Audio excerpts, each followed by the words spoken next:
Coucou tout le monde, c'est Cynthia. Alors merci de me rejoindre pour une nouvelle revue de marque.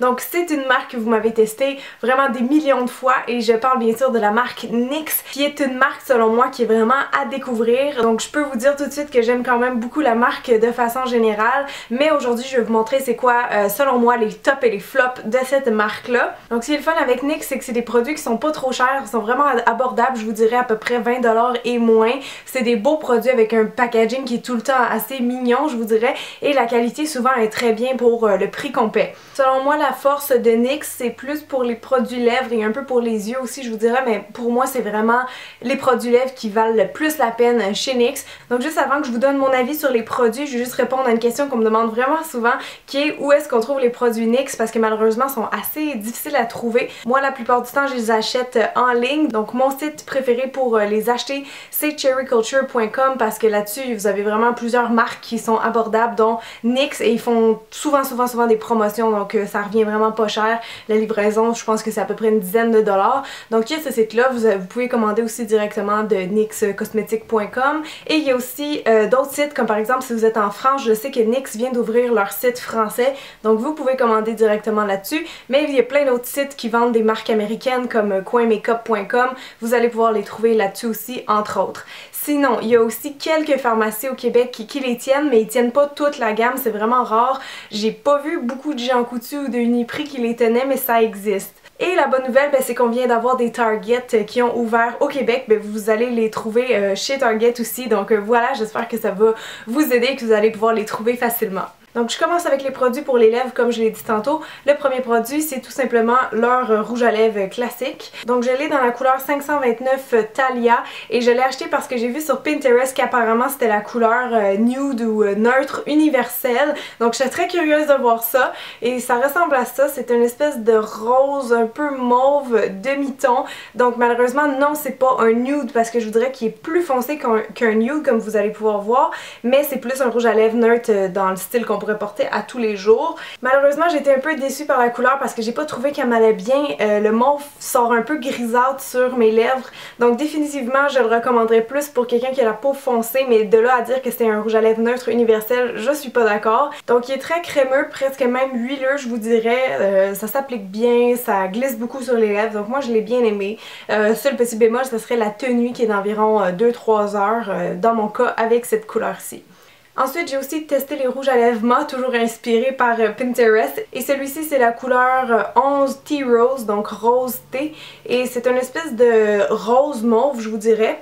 Donc je déteste pas la couleur, mais encore une fois, comme c'est un demi-ton, c'est pas ce qui me va le mieux. Les demi-tons, ça a tendance à vieillir un petit peu, donc c'est pas vraiment un look que j'aime. Mais je trouve quand même joli. Lui aussi, j'ai trouvé qu'il s'appliquait bien, je le trouvais confortable sur les lèvres. Il y avait pas vraiment d'odeur ou de goût dérangeant. Le petit plus qu'il y a par rapport au rouge à lèvres régulier, c'est que la tenue est meilleure. Ça va être vraiment un minimum de 3 heures, mais même plus, je vous dirais. Et je sais pas si c'est parce que c'est un rouge à lèvres mat, des fois on dirait que ça s'imprègne plus dans les lèvres. Mais bref, je l'ai vraiment beaucoup aimé. Puis si je vois d'autres teintes intéressantes, ça aussi je compte en racheter. Le prochain produit, vous le connaissez si vous me suivez depuis un certain moment parce que je suis vraiment une fan finie de ces produits là. Donc c'est les Soft Matte Lip Cream qui viennent comme ça, donc je les classe comme des rouges à lèvres. En fait c'est comme des rouges à lèvres mat avec une texture crème, sauf qu'évidemment ben ils s'appliquent avec un petit embout mousse comme ça. Ce que j'aime c'est que ils sentent super bon, ça sent la vanille, donc ils sont le fun à appliquer, ça glisse bien. Je vous dirais que la pigmentation est quand même assez bonne, ça dépend des couleurs. Il y a des couleurs comme Monte Carlo que j'aime vraiment beaucoup mais que je vais mettre 2-3 fois pour être sûre d'avoir quelque chose d'assez opaque. J'ai aussi la teinte Addis Ababa qui est un rose flash. Si vous aimez les couleurs vraiment pimpantes, celui-là il est vraiment très joli. Et il y a le Antwerp, désolée la prononciation, qui est une espèce de corail un peu rose qui est plus beau pour l'été, je vous dirais. Donc si vous aussi vous aimez ça, les rouges à lèvres mat, ben essayez ceux-ci parce qu'ils sont vraiment le fun, ils sont 100% mat encore une fois. Et la texture est géniale parce que je trouve que quand on les applique, ça sèche puis on les sent plus du tout sur les lèvres. La tenue est vraiment très bonne, moi quand je les mets ça me tient pas mal toute la journée. C'est sûr que si on mange, il faut faire un petit peu des retouches, mais je trouve qu'ils tiennent vraiment très longtemps. C'est sûr que si on porte des rouges à lèvres lèvres mat comme ça à long terme, ça peut peut-être assécher un petit peu les lèvres, mais moi comme je les porte pas souvent, j'ai pas de problème avec ça. Faites juste attention par contre si vous avez déjà comme des petites peaux mortes là, comme en ce moment, je sais on a toutes les lèvres sèches, ça fait souvent ça des petites peaux mortes. Ce genre de rouge à lèvres là, ça va être vraiment désastreux parce que ça va les faire ressortir beaucoup. Donc exfoliez vos lèvres avant de les appliquer, petit conseil, ça va être vraiment plus joli. Ensuite pour les gloss, j'ai essayé les Butter Gloss. En fait j'en ai juste essayé un pour commencer, voir si je les aimais, mais ils faisaient beaucoup jaser sur les blogs et YouTube, donc je me suis dit pourquoi pas les tester. Donc ils sont vraiment décrits comme des gloss slash baume à lèvres. C'est une texture qui est vraiment très épaisse, très riche. Donc moi je l'ai dans la couleur 08 Strudel de pomme qui est en fait un espèce de corail assez électrique. Là, ça se voit peut-être pas comme ça mais la couleur est quand même assez néon. Par contre quand on l'applique sur les lèvres, je vous dirais que l'intensité est assez modulable. Si vous en mettez beaucoup on va voir la teinte, mais si vous en mettez juste un peu ça va faire comme un gloss assez régulier. Ceux-là aussi je les aime parce qu'ils ont une petite odeur sucrée. Je sais pas si c'est crème brûlée mais ça sent vraiment bon, là, ça sent très gourmand. Donc j'aime bien la texture, elle est assez épaisse, je vous dirais qu'elle n'est pas trop collante. Je la trouve assez hydratante aussi pour les lèvres. Le seul bémol, encore une fois, c'est la tenue. Je vous dirais que ça tient à peu près 2 heures sur mes lèvres. On dirait que la couleur se disperse puis elle disparaît. Je sais pas où est-ce qu'elle s'en va, mais elle disparaît vraiment sur mes lèvres en 1 heure, 2 heures, 3 heures, gros max. Ensuite, toujours dans les gloss, j'ai les Mega Shine Lip Gloss qui sont assez connus, hein. Remarquez la quantité généreuse de produits. Donc moi j'aime beaucoup le packaging, j'aime aussi l'odeur. Ça sent les cerises si je ne m'abuse. Je l'ai dans la couleur beige 129 et en fait c'est pas du tout une couleur beige. C'est un très beau rose assez pâle. Ça c'est le genre de couleur qui va bien à tout le monde selon moi. En tout cas moi c'est une couleur que j'adore sur moi, que je porte vraiment souvent dans la semaine. Et j'ai été vraiment inspirée par Tanya Burr pour l'acheter parce qu'elle met tout le temps. Puis c'est une youtubeuse que j'aime beaucoup donc j'y ai fait confiance et je regrette pas. C'est vraiment un des meilleurs gloss que j'ai dans ma collection, toutes marques confondues. Donc ça pour moi c'est vraiment un gloss parfait parce que déjà l'odeur comme je l'ai dit est excellente. Il y a la pigmentation aussi qui est très bien. La couleur beige que j'adore vraiment beaucoup. J'aime beaucoup le fini qu'il fait sur les lèvres. On dirait qu'il les galbe un peu. C'est vraiment très beau comme fini. Ça a un fini glossy mais en même temps qui est assez naturel. Peut-être à cause de la teinte, je sais pas. La tenue est quand même très bien. Je vous dirais quand je l'ai, il tient quand même plusieurs heures. Et selon moi, son plus gros point fort, ben, c'est qu'ils sont pas collants. Et ça, je pense que c'est quelque chose qu'on apprécie beaucoup dans un gloss. Donc bref, un de mes gros coups de cœur de la marque. Mon dernier produit pour les lèvres, c'est tout simplement un crayon à lèvres qui est comme ça. Et je l'ai dans la couleur 844 Deep Red. Donc je vous dirais que c'est pas vraiment un Deep Red. Pour moi, c'est plus un rouge un petit peu foncé qu'une couleur genre Bourgogne. Mais je trouve que c'est une belle teinte qui est vraiment pratique à avoir. Je m'en sers souvent dans mes maquillages. Donc j'ai pas grand chose à dire sur le crayon à lèvres parce que moi je suis pas très difficile sur le crayon à lèvres. Mais tout ce que je peux vous dire c'est que je l'ai aimé parce qu'il est crémeux, il s'applique bien et il tient bien. Évidemment je le recouvre avec un rouge à lèvres. Mais j'ai vraiment rien à dire de négatif sur ce produit-là. On va maintenant passer aux produits pour le teint. Donc récemment j'ai acheté les illuminateurs Born to Glow. Donc je l'ai dans la teinte lueur en 2 et rayon de soleil en 0,1. Donc j'ai acheté spécialement celui-ci dans l'espoir qu'il soit un dupe de l'illuminateur Copacabana de NARS que je rêve d'acheter depuis longtemps, mais je me dis le prix est tellement cher que d'un coup que celui-là fait la même job mais qui est moins cher, je serais vraiment très contente. Malheureusement ça n'a pas été un vrai dupe je vous dirais parce que même si la teinte est jolie, le problème pour moi c'est qu'il y a des paillettes à l'intérieur. Donc comme vous le voyez, c'est vraiment une espèce de rose nacré, mais il y a des paillettes qui sont pas ultra fines. Donc je trouve ça plate des fois de mettre un illuminateur puis à la fin de la journée, il reste juste comme des petites paillettes. Ça m'a vraiment déçue. Donc peut-être que je vais acheter mon Copacabana de NARS finalement. Donc la texture avec ces illuminateurs là est très liquide, ça glisse beaucoup, la pigmentation est assez moyenne je vous dirais et malheureusement ben, il y a la tenue aussi qui est moyenne donc c'est pas des illuminateurs qui ont pris une place dans ma routine beauté malheureusement. Donc vous pouvez les tester mais moi c'est vraiment pas quelque chose que je rachèterais personnellement. Et l'autre couleur qui s'appelle Lueur, vous voyez c'est une espèce de bronze orangé qui serait plus beau comme sur des peaux foncées parce que moi si je mets ça comme illuminateur ça va avoir l'air d'un bronzer sur moi. Ensuite dans la dernière commande NYX que j'ai passée sur internet je tenais absolument à tester les cachernes en peau de chez NYX. Donc c'est les Full Coverage Concealer. Je l'ai dans la teinte 02 claire qui est un peu plus pâle que ma couleur de peau malheureusement. Donc si vous avez une peau plus pâle que moi, genre peau de porcelaine ou un petit peu rosée, je pense que ça vous irait parfaitement parce que moi malheureusement c'est pas ma teinte exacte. Donc je vous dirais que j'aime moyennement ce produit là. Déjà la texture est un petit peu collante et ils ont l'air quand même assez huileux quand on les touche, mais finalement si vous avez le tour de l'œil qui est déshydraté un peu, ça pourrait faire ressortir ça. Donc la couvrance est moyenne parce que je trouve que quand on en met, vu que ça glisse un peu, il faut en tapoter vraiment directement sur la cerne pour tout réussir à cacher. Et même quand je réussis à tout cacher, en fait je réussis pas à enlever à 100% mes cernes comme la couleur est un peu trop pâle.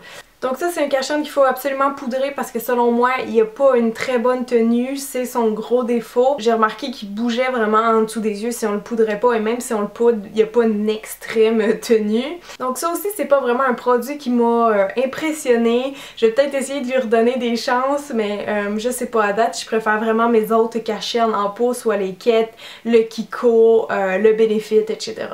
J'étais aussi curieuse de tester les blushs en poudre comme ça. J'ai trouvé un peu petit d'ailleurs, je sais pas si c'est juste moi mais j'aime pas quand les blushs sont trop petits, on dirait qu'avec le pinceau ça en prélève pas assez. Donc celui-ci c'est la couleur 13 mauve. En fait c'est pas du tout une teinte mauve si vous voulez mon avis. Donc selon moi la teinte mauve c'est le genre de couleur qui va varier vraiment d'une carnation à une autre. Sur moi ça fait vraiment une espèce de rose vif, un peu comme si j'avais eu chaud. Donc je trouve que c'est quand même une belle teinte, pas forcément pour porter à tous les jours mais franchement je l'aime.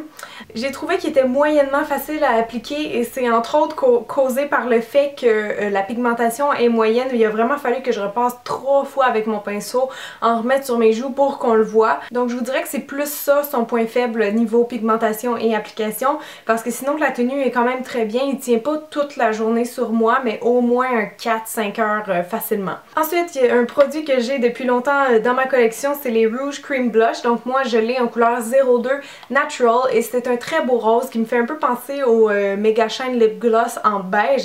Donc première chose à dire là-dessus, les blushs en crème de NYX sont assez huileux. Dès qu'il fait un peu chaud, vous allez voir comme une couche sur le dessus, là, tu sais, quand c'est un petit peu luisant, là, que le produit a chaud comme on dit, ça en prend pas beaucoup parce qu'ils sont très pigmentés. Mais je vous dirais que la couvrance est assez modulable, on peut y aller avec quelque chose de très naturel et soft sur la joue ou quelque chose de plus pigmenté, donc ça c'est toujours le fun. Je trouve qu'il s'applique bien sur la joue, j'ai travaillé comme je fais en ce moment, donc avec mon doigt en rondeur sur ma joue. Donc encore une fois son seul défaut c'est la tenue, ça c'est le genre de blush qui me tient seulement à peu près 2 heures sur les joues.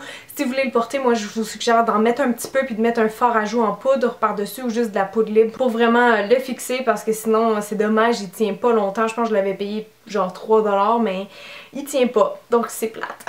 Ensuite j'ai les Bronzer and Blusher Combo, je l'ai dans la teinte 01 Sunrise in Bali. Donc moi j'aime bien l'idée de mettre un blush et un bronzer ensemble, souvent l'été c'est ce que je porte, donc pour moi ça c'est vraiment pratique genre à emmener en vacances. Donc je vais juste parler du bronzer en premier. La pigmentation est moyenne, je vous dirais, est plus faible que celle du blush. Ce que ça donne sur ma main vite c'est ça. Donc c'est un bronzer qui est pas trop foncé, donc ça c'est le fun pour les peaux pâles comme moi. Par contre je le trouve un petit peu trop orangé. Donc cette couleur là elle a pas de paillettes en dedans mais elle a quand même un fini un peu lumineux. Donc le bronzer j'ai trouvé qu'il s'appliquait quand même assez bien je vous dirais et la tenue est moyenne aussi. Pour ce qui est de la teinte du blush, c'est une couleur qui ressemble vraiment beaucoup à la teinte de fard à joues Orgasm de chez NARS qui est vraiment très connue. Donc c'est un rose corail avec des petites particules un peu jaune doré à l'intérieur. Donc vraiment une belle couleur. Malheureusement je trouve qu'il s'applique un peu moins bien que le bronzer. Il est plus dur à appliquer, vraiment à travailler sur la joue. Et le blush il tient un peu plus longtemps que le bronzer à mon avis et j'aime quand même la teinte sur les joues. C'est quelque chose de vraiment vif là, donc ça vient faire très bonne mine. Donc c'est vraiment quelque chose que je compte porter cet été pour juste rehausser un petit peu mon teint. Et on termine avec les produits yeux et je veux vous parler absolument d'un produit. En fait c'est le produit le plus connu de NYX selon moi. Ce sont les Jumbo Eye Pencil et excusez-moi leur apparence un peu dégueulasse. Malheureusement je trouve que le packaging est pas très solide. Tous mes bouchons ont cassé, ils ont vraiment fait des fissures sur le côté et ça se salit tout le temps, sont blancs donc tout le produit se ramasse ici. Donc juste je m'excuse pour leur apparence un peu dégueulasse. Donc ça ce que j'aime c'est que vous avez vraiment un choix énorme de couleurs sur le site. Sérieusement ça je trouve que c'est un des plus grands points forts de la marque, c'est qu'ils ont toujours un beau choix de couleurs à offrir. Donc des Jumbo Eye Pencil j'en ai plein. J'en ai vraiment dans toutes les couleurs. Malheureusement c'est rare que je m'en sers souvent comme base des fois quand je fais des maquillages plus intenses, mais quotidiennement je m'en sers pas vraiment. Donc en fait c'est tout simplement des ombres à paupières crème mais sous la forme d'un crayon jumbo, donc c'est pratique pour appliquer partout sur la paupière mobile. Évidemment c'est pas pour faire du eyeliner parce que c'est trop large. Dans mes couleurs préférées il y a le Yogurt 611 et le Ice Mocha 617. Il y a aussi le Rust 619 qui est vraiment comme un rouge bourgogne. Je porte pas ça là, mais pour les shootings des fois ça peut être très pratique. Donc ce qui est le fun avec ça c'est que c'est crémeux, ça s'applique bien, les teintes sont toutes assez opaques et lumineuses je vous dirais. Le seul bémol c'est que la tenue est pas très bonne, après 2 heures ça se met à creaser, donc il faut absolument les poudrer selon moi. Donc si vous repassez avec une ombre à paupières par dessus il devrait pas avoir trop de problèmes. Toujours dans les crayons pour les yeux j'ai ceux-ci qui sont des Eyebrow Pencil. Bon eyebrow ça dépend de la couleur hein, parce que moi je l'ai en 920 Lime Green qui est une belle couleur un peu vert pomme je vous dirais. Donc c'est un crayon que ça fait assez longtemps que j'ai mais je m'en suis servi quand même plusieurs fois, donc je vous dirais qu'il est quand même bien. Je sais pas si c'est parce que je l'ai depuis longtemps mais je trouve que la texture est un peu sèche, il s'applique pas ultra facilement. Mais sinon je compte peut-être en racheter d'autres de NYX parce que j'ai trouvé que la pigmentation était bien et la tenue est vraiment très bonne parce qu'une fois qu'ils sont séchés en place ben ils bougent plus ou presque plus. Il y a aussi les crayons Waterproof Extreme Shine Eyeliner que j'ai testé. Je l'ai dans la couleur 18 Glitzy Gold qui est un beau or métallique vraiment très intense, là, un beau or jaune si on veut. Je trouve que la teinte est vraiment très belle et comme ça le dit, il est waterproof donc la tenue est vraiment très excellente. Ça aussi une fois que c'est séché, vous n'allez pas pouvoir l'enlever. Et la texture est beaucoup plus crémeuse que l'autre crayon je vous dirais. Donc j'aime beaucoup ces crayons là métalliques pour les yeux. Un autre produit NYX que j'ai découvert à l'adolescence et que j'aime beaucoup depuis ce temps-là, c'est les ombres à paupières individuelles. Donc en ce moment, c'est la seule que j'ai dans ma collection. C'est la teinte 16 Copper qui est une espèce de orange foncé, un peu cuivré, un peu rougeâtre. Donc vraiment une très belle teinte. Ça aussi, c'est pas quelque chose que je porte souvent, mais pour les shootings, ça donne des très beaux résultats. La pigmentation est vraiment bonne, la teinte est lumineuse, les couleurs s'appliquent bien, se travaillent bien et la tenue est quand même assez bien aussi, je vous dirais. Donc moi je porte toujours une base en dessous de mes ombres à paupières mais je vous dirais que ceux-là ils crease pas quand je fais ça, donc franchement je trouve que c'est des bonnes ombres à paupières à bas prix. Donc je termine en vous parlant des vernis à ongles NYX parce que j'en ai beaucoup dans ma collection et je les trouve vraiment bien pour le prix. Ces couleurs-là ils tombent vraiment souvent en spécial sur le site de Cherry Culture à juste 2 ou 3 $, donc je scroll la page jusqu'à temps que je vois des teintes qui m'intéressent et je fais ajouter au sac, ajouter au sac, ajouter au sac. J'en profite dans ce temps-là. Donc j'ai vraiment découvert plusieurs belles teintes. Ils ont encore une fois un très grand choix, un peu comme Kiko là. Ils ont vraiment une belle sélection de couleurs de vernis. Donc vous avez les NYX Advanced Salon Formula Nail Polish qui sont les gros carrés comme ça. Et vous avez aussi les NYX Girls qui sont un peu plus petits. Mais les deux sont vraiment très semblables. En fait je vois pas tellement la différence entre les deux. Dans les couleurs que j'aime vraiment beaucoup et que je porte, il y a le Nude Toffee qui fait un effet nude qui est pas en transparence quand vous mettez 2-3 couches évidemment. Et il y a aussi le Pastel Blue que je porte beaucoup le printemps et finalement le Disco Inferno qui est des paillettes un peu holographiques et je m'en sers souvent quand je veux faire des manucures plus festives. Donc je trouve que c'est toujours pratique d'avoir un bon vernis paillettes dans sa collection. Tous ces vernis là je trouve qu'ils s'appliquent bien. Je vous dirais que le temps de séchage est moyen, peut-être un peu plus long qu'un vernis régulier qui sécherait en quelques minutes. En fait ça dépend vraiment de la couleur mais le truc c'est de mettre des couches qui sont fines. La pigmentation est moyenne, encore une fois, ça dépend des vernis. Il y en a qu'avec 2 couches je m'en sors, il y en a d'autres que je dois faire absolument 3 couches pour avoir l'effet que je veux. Je trouve qu'il y a un beau fini lumineux là-dessus, j'ai aucun problème. Le seul bémol, encore une fois, c'est la tenue, c'est ce qui arrive souvent avec les vernis à ongles un peu plus cheap. Ça commence à s'écailler après à peu près 2 jours. Donc peut-être avec un top coat vous allez les aimer si vous êtes difficile sur la tenue des vernis à ongles. Donc voilà tout le monde, j'espère que vous avez aimé la vidéo, que ça va vous guider dans vos achats. Si jamais vous voulez voir plus de revues de produits, allez sur maquillagecinthia.com. C'est mon blog et je publie vraiment à chaque semaine beaucoup de reviews de produits. Et vous allez en voir de plus en plus des articles ou des revues de produits sur mon blog parce qu'en fait je voulais vous annoncer officiellement, à vous qui me suivez juste sur YouTube, que je ne tiendrai plus mon blog beauté avec msn.fr. C'est terminé malheureusement. Donc c'est sûr que c'est un peu plate mais en même temps faut pas le voir comme ça parce que le temps que je vais gagner gagné de perdre une de mes 4 jobs, ben, je vais le réinvestir sur YouTube et sur mon blog. Donc j'espère que vous allez continuer de me suivre sur mon blog personnel parce que c'est vraiment ça, comment dire, mon chouchou, mon dada. C'est vraiment ça que je veux continuer d'exploiter le plus. Donc quitter MSN, ça veut aussi dire qu'à partir de maintenant, je vais être 100% travailleur autonome. Donc c'est sûr que c'est un peu stressant à 21 ans, surtout que je devrais m'en aller en appart prochainement. Mais bon, j'espère que mes efforts et mon temps investi dans tous ces beaux projets-là vont être payants, c'est-à-dire vont m'apporter d'autres beaux projets. Donc pour mes prochaines vidéos, vous allez avoir un maquillage pour les peaux matures. Je sais qu'il y a des femmes de 40, 50 ans, 60 ans et plus qui me suivent sur ma chaîne, donc je vais enfin vous faire un tutoriel avec plein de conseils sur comment avoir l'air belle et jeune à 45 ans par exemple. Et vous allez aussi pouvoir voir bientôt un vlog de mon temps des fêtes, donc de tous les bons moments de décembre et de janvier qui viennent de se passer. Vous allez pouvoir entre autres voir mon chum, j'ai hâte de vous montrer ça si vous voulez avoir un petit sneak peek dans ma vie. Donc ok, j'arrête de parler, désolée d'avance, je sais que la vidéo va être encore trop longue. Ça devrait être ma résolution de 2014, arrêtez de trop parler, je m'excuse. Bref, je vous dis à très bientôt puis merci beaucoup d'avoir été là avec moi. Bye tout le monde!